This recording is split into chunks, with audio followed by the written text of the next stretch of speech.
O senador Eduardo Girão, da Tribuna, denunciou um dos últimos abusos cometidos pelo ministro Alexandre de Moraes, do Supremo Tribunal Federal, e mostrou como cada episódio revelado apenas se une a uma miríade de abusos que vem sendo perpetrados há anos pelo ministro, com a aquiescência do Senado Federal.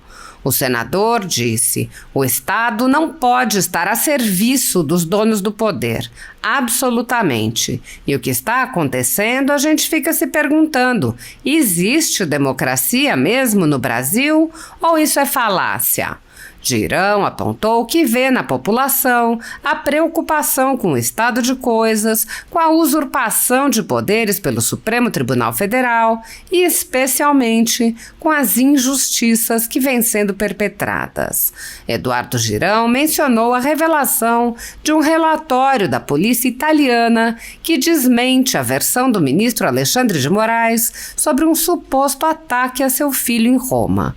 A versão do ministro foi amplamente divulgada pela velha imprensa como se fosse a mais pura expressão da verdade, inclusive com ilustrações para suprir a ausência de imagens naquela ocasião. Embora a suposta agressão envolvesse cidadãos comuns que não têm foro privilegiado, um inquérito foi aberto no Supremo Tribunal Federal e houve uma operação de busca e apreensão nas residências dos cidadãos, enquanto nada foi feito contra o filho do ministro. Quando as imagens do aeroporto de Roma foram enviadas ao Brasil, o ministro Toffoli as colocou em sigilo, inclusive para os próprios investigados, e ainda nomeou o ministro Alexandre de Moraes como assistente da acusação durante o inquérito, sem qualquer previsão legal para isso. Girão comentou: na versão do ministro, ele teria sido vítima da agressão. Tal versão é negada pelo advogado do casal, que reivindica o acesso às imagens. Essa história de imagens negadas está fedendo. O senador afirmou: o Estado não pertence a ninguém, tem leis a serem observadas, mas parece que aqui no Brasil está tudo invertido. Isso cheira a ditadura. Estamos vivendo uma situação sui generis. Prevalece a versão de quem tem mais poder.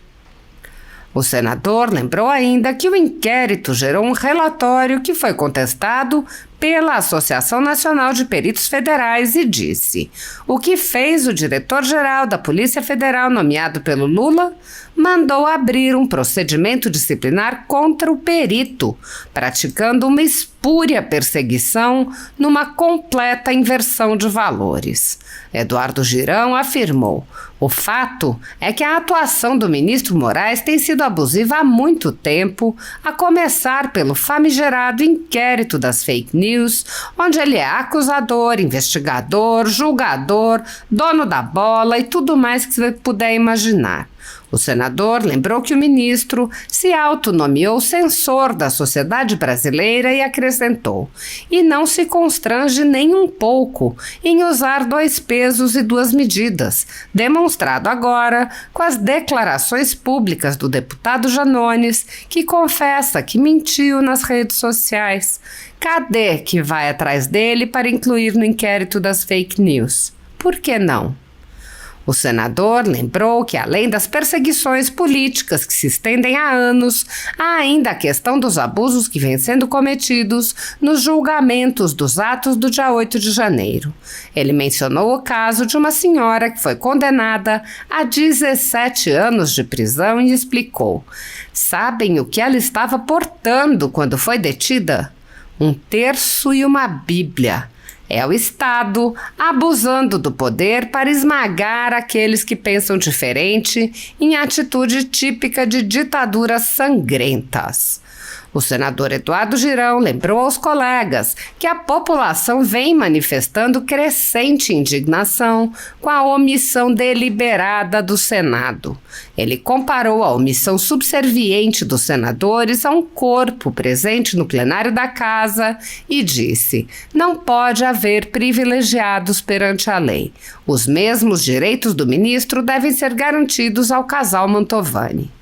O senador lembrou que, para haver democracia, há alguns princípios fundamentais que não podem ser atropelados, apontando que o artigo 5º da nossa Constituição lista uma série de direitos fundamentais e reconhece em seu preâmbulo que todos são iguais perante a lei, sem distinção de qualquer natureza. A Constituição Federal determina em seu artigo 5º, inciso 54, que ninguém será privado da liberdade ou de seus bens sem o devido processo legal. No entanto, pessoas foram presas em massa e têm seus direitos e bens restringidos sem qualquer respeito ao devido processo legal. O ex-corregedor do Tribunal Superior Eleitoral, Luiz Felipe Salomão, mandou confiscar, em decisão monocrática em inquérito administrativo, a renda de canais e sites conservadores, como a Folha Política. A decisão do ministro, que recebeu o respaldo e apoio de Luiz Roberto Barroso, Alexandre de Moraes e Edson Fachin, confisca toda a renda dos canais, sem qualquer distinção segundo o tipo de conteúdo, tema, a época de publicação ou qualquer outro critério. Toda a renda de mais de 27 meses do nosso trabalho é retida sem qualquer justificativa jurídica. Anteriormente, a Folha Política teve sua sede invadida e todos os seus equipamentos apreendidos a mando do ministro Alexandre de Moraes em inquérito que foi arquivado por falta de indícios de crime. Se você apoia o trabalho da Folha Política e pode nos ajudar a manter o jornal funcionando, doe qualquer valor à empresa Raposo Fernandes através do QR Code que aparece na tela ou utilizando o código PIX ajude@folhapolitica.org.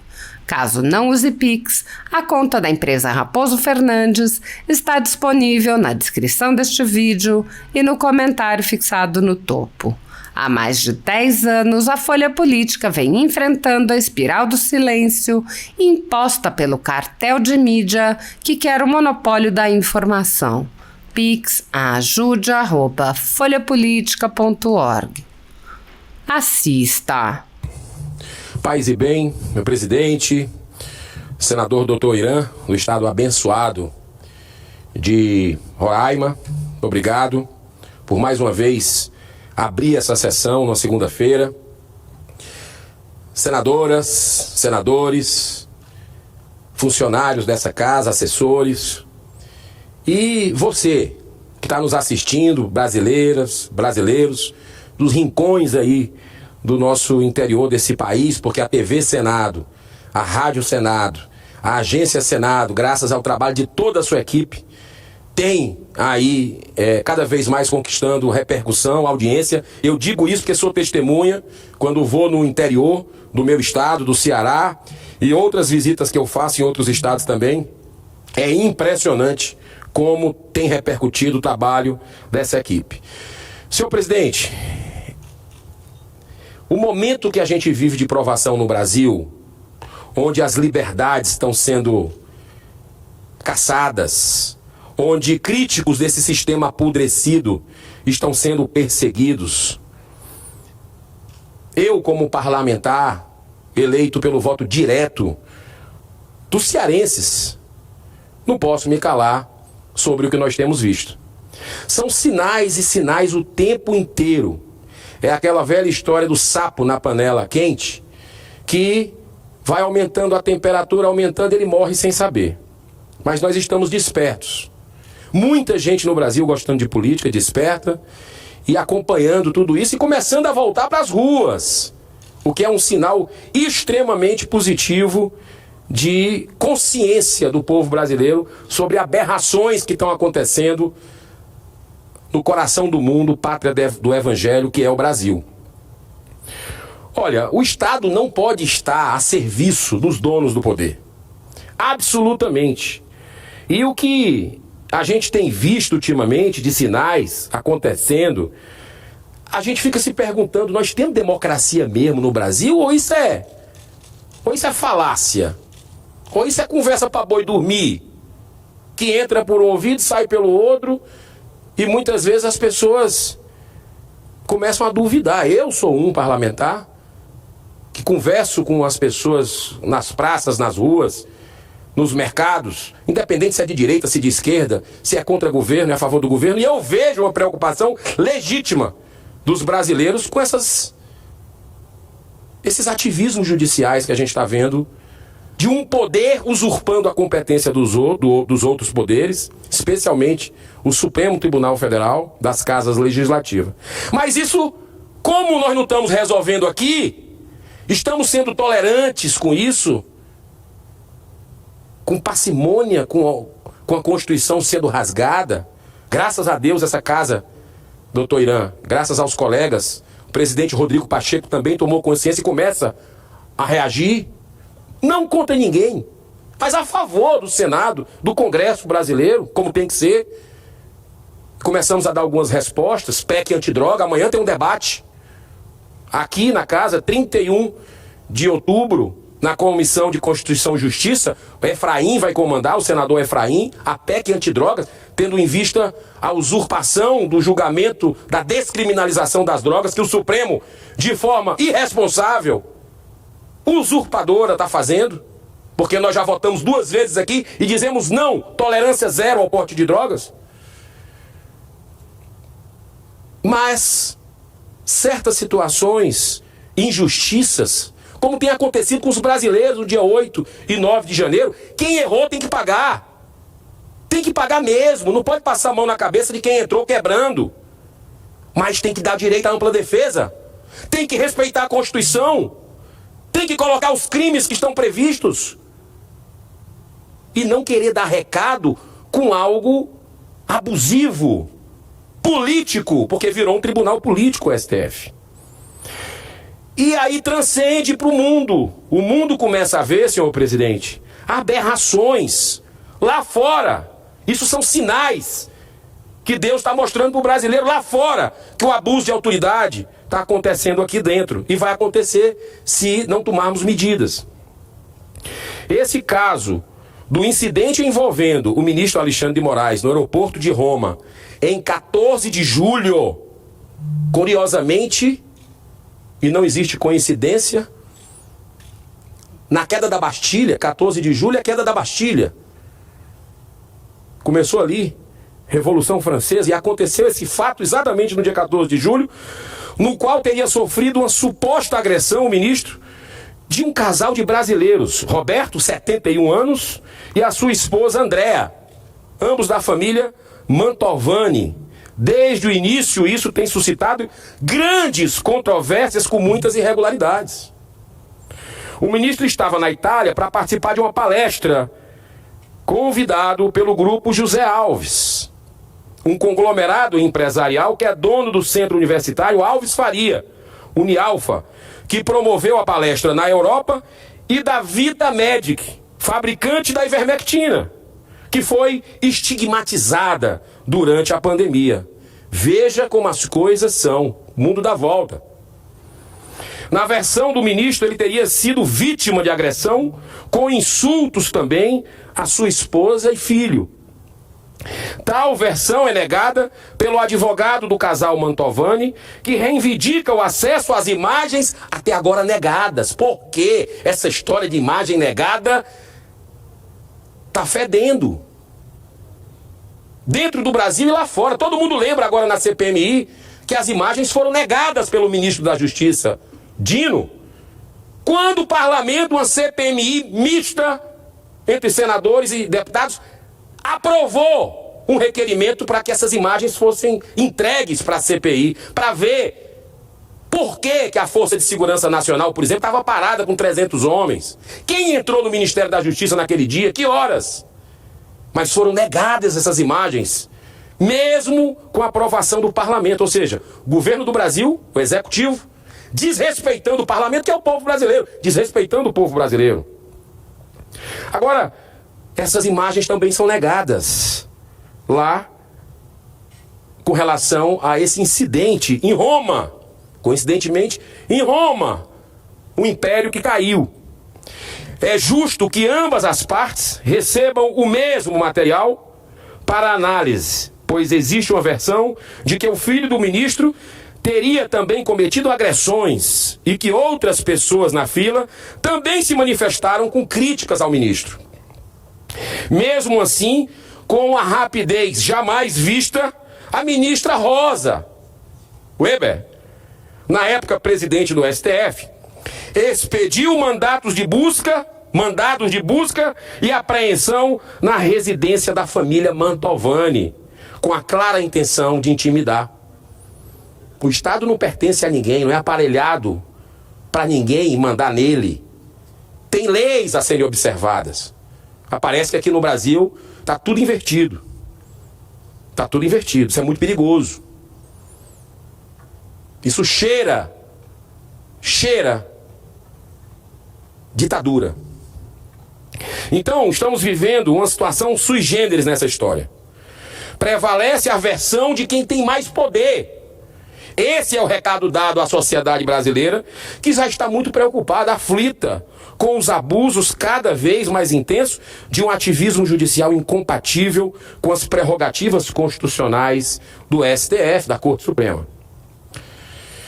E aí vem essas imagens de novo agora, esse final de semana, da polícia italiana, não imagens, mas a polícia italiana que teve acesso às imagens, porque as imagens não chegaram para o povo brasileiro, que quer saber o que aconteceu. Aí a polícia italiana dá uma declaração de que encostou levemente nos óculos do filho de Moraes.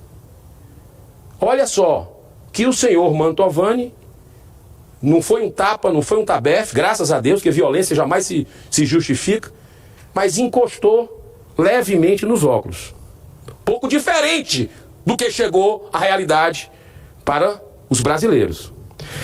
Aí a gente fica se perguntando, senhor presidente, depois da justiça permitir que o ex-governador do Rio de Janeiro, Sérgio Cabral, condenado a 425 anos de prisão por vários crimes de corrupção e lavagem de dinheiro, que ele possa, a justiça permitiu que ele possa cumprir sua pena no conforto de suas luxuosas mansões, e depois da injusta e escandalosa, já esse ano também, cassação do mandato de Deltan Dallagnol,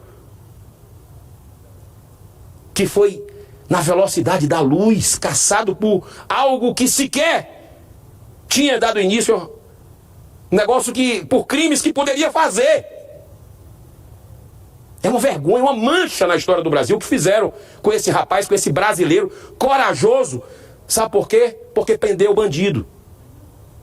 Porque fez o seu trabalho junto com a força-tarefa, dezenas de servidores públicos exemplares, e fez o que estava na lei, justiça para todos. Seja empresário, seja político. Mas o crime está reagindo.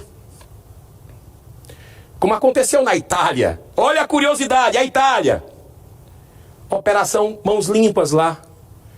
Foram atrás de perseguir um a um dos juízes daquela força-tarefa. É o que está acontecendo no Brasil, mas o povo está vendo. Está vendo quem é quem, está muito na cara.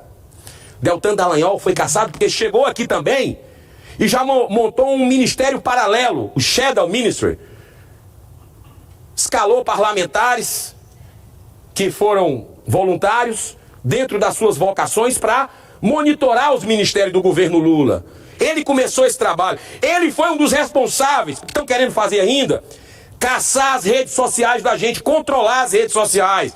A livre opinião no Brasil, que a ditadura só funciona assim. Não aceita quem pensa diferente. E Deltan, durante a votação do PL 2630, foi um gigante, denunciando com as redes sociais gigantescas que ele tem.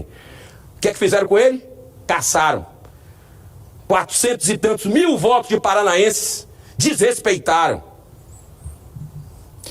Não é à toa que o deputado Marcel Van Hatten, com tudo isso que está acontecendo, do Partido Novo, passou a coletar assinaturas para a instalação na CPI da Câmara dos Deputados para apurar o abuso de poder por parte do STF e do TSE, por essas e outras. Está certíssimo. Mas agora, passados 3 meses do episódio do aeroporto, voltando para Roma, as coisas pioraram muito mais. O ministro Toffoli, além de continuar negando aos advogados da família o acesso às imagens, prova material fundamental para qualquer defesa, decidiu nomear o próprio, acredite se quiser, não é brincadeira não, o próprio Alexandre de Moraes como assistente de acusação no processo. O que mais falta a gente ver aqui no Brasil para a gente acordar, gente? Isso é democracia. Isso é uma subversão completa. Decisão esta que, segundo a PGR, Procuradoria-Geral da República, não tem nenhuma previsão legal nessa fase de investigações. Ou seja, essa nomeação feita pelo ministro Toffoli é simplesmente ilegal, constituindo-se em mais um flagrante abuso de autoridade. E tem mais.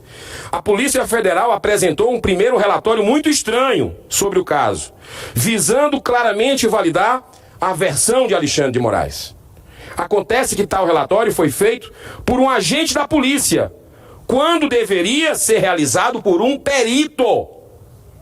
O presidente da Associação dos Peritos Federais, correta e corajosamente, contestou a credibilidade do relatório. Chegou a hora das pessoas de bem, chegou a hora das pessoas, de forma respeitosa, civilizada, ordeira, se manifestarem. Seja nas ruas, seja nas redes sociais, enquanto nós as temos. E vamos fazer de tudo para manter, mas o sistema vai querer. Não desistiu de calar. Veja as declarações do Dino recentemente, do próprio STF, de ministros, que mais parecem querer ser estadistas. Chegando ao ponto de ex-presidentes da França dizer para o ministro Luiz Roberto Barroso, você devia ser presidente do Brasil, está pronto para ser presidente do Brasil. Por quê? Porque os seus discursos do presidente do STF é discurso de líder de Estado. Mas tem que tirar a toga para concorrer. Essa é a legislação do Brasil. Para ir atrás de voto. Mas os discursos parecem isso. Parecem com planos para a educação, para a saúde, planos executivos. O discurso, na posse, demonstrou isso e outras entrevistas depois. Mas, senhor presidente, para me encaminhar para o fim, o que fez o diretor-geral da Polícia Federal nomeado pelo Lula? Vocês sabem? Mandou abrir, depois de tudo isso que eu relatei aqui, um procedimento disciplinar contra sabe quem? Sabe quem? O perito, praticando uma espúria perseguição numa completa inversão de valores. Estamos falando de responsabilidade, transparência e imparcialidade em relação à condução de uma investigação técnica pela Polícia Federal, uma das entidades até pouco tempo mais acreditadas pelo povo brasileiro. Uma das instituições que ainda não estão desacreditadas pela sociedade, como acontece com a Corte Suprema nossa. O fato é que a atuação do ministro Moraes tem sido abusiva há muito tempo. A começar pelo famigerado inquérito das fake news. Está com espada na cabeça de muita gente. Continua. Aberto há mais de 4 anos. Onde age simultaneamente o ministro como acusador, investigador, julgador, dono da bola e tudo mais o que você puder imaginar. Com esse inquérito, ele na prática se autonomeou censor da República Brasileira, ferindo o direito da liberdade de expressão de toda a população. A verdade tem que ser entregue. Está errado isso. Não podemos concordar com isso. E não se constrange nem um pouco em usar 2 pesos e 2 medidas, demonstrando mais uma vez agora com as declarações públicas do deputado Janones, onde confessa em livro que mentiu nas redes sociais para desestabilizar Bolsonaro e ajudar Lula. Também nesse final de semana. Cadê que vai atrás dele para incluir no inquérito de fake news? Por que não? Porque só um lado. Só vai atrás de um lado. Abusos maiores, senhor presidente, têm sido sistematicamente cometidos no julgamento dos atos do dia 8 de janeiro. Vários presos políticos sem nenhum antecedente criminal, sem portar nenhuma arma de fogo, sem a comprovação de nenhuma atitude violenta, estão sendo condenados a 17 anos de prisão como se fossem perigosíssimos. Foi o caso, por exemplo, da faxineira Edneia Paz da Silva, condenada a 17 anos. E sabem o que essa perigosa, entre aspas, fez? Sabe o que ela estava portando quando foi detida? Deveria estar portando alguma bomba ou pelo menos alguma arma. Nada, não. Dona Edneia portava apenas um terço e uma Bíblia. É o Estado abusando do poder para esmagar aqueles que pensam diferente, numa ação típica de ditaduras sangrentas. Não é por acaso que Alexandre de Moraes é o campeão disparado em pedidos de impeachment aqui dentro, protocolados aqui na mesa do Senado Federal, um deles, inclusive, de minha autoria.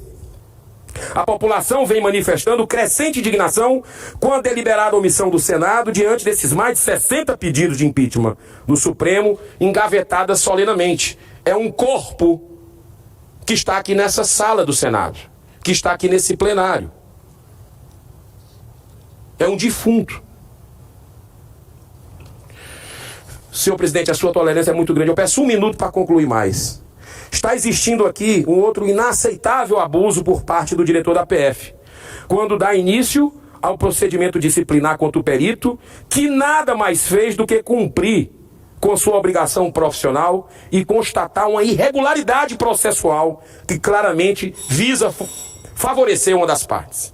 É por essas e outras que dei entrada em 2020 na PEC 15, que visa garantir a autonomia da Polícia Federal de forma a impedir interferências políticas. Eu dei entrada em 2020, no governo Bolsonaro ainda, lá no começo. Portanto, é fundamental que, mais uma vez, seja respeitado o devido processo legal, base do Estado democrático de direito, que não podem haver privilegiados perante a lei. Os mesmos direitos do ministro devem ser também garantidos ao casal Mantovani, por uma investigação imparcial que possa esclarecer toda a verdade.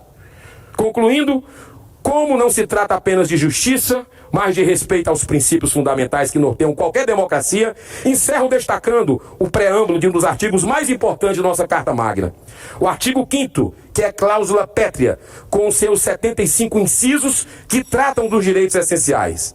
Todos são iguais perante a lei, sem distinção de qualquer natureza. Esses 52 segundos que eu tenho, presidente, graças à sua generosidade, eu lhe agradeço, porque é um assunto denso que está incomodando o Brasil. Eu quero fechar com uma frase de Martin Luther King, um grande humanista, pacifista da humanidade, que a gente, em momento de sombra, de trevas, como a gente vive aqui no Brasil, caçada a liberdade de expressão, perseguição dos críticos do sistema, ele disse o seguinte, Martin Luther King, assassinado com arma de fogo, ele disse o seguinte: uma injustiça em algum lugar é uma ameaça à justiça em todo lugar. Que o Brasil se levante de forma ordeira, pacífica e que haja justiça. Muito obrigado, senhor presidente. Muito obrigado.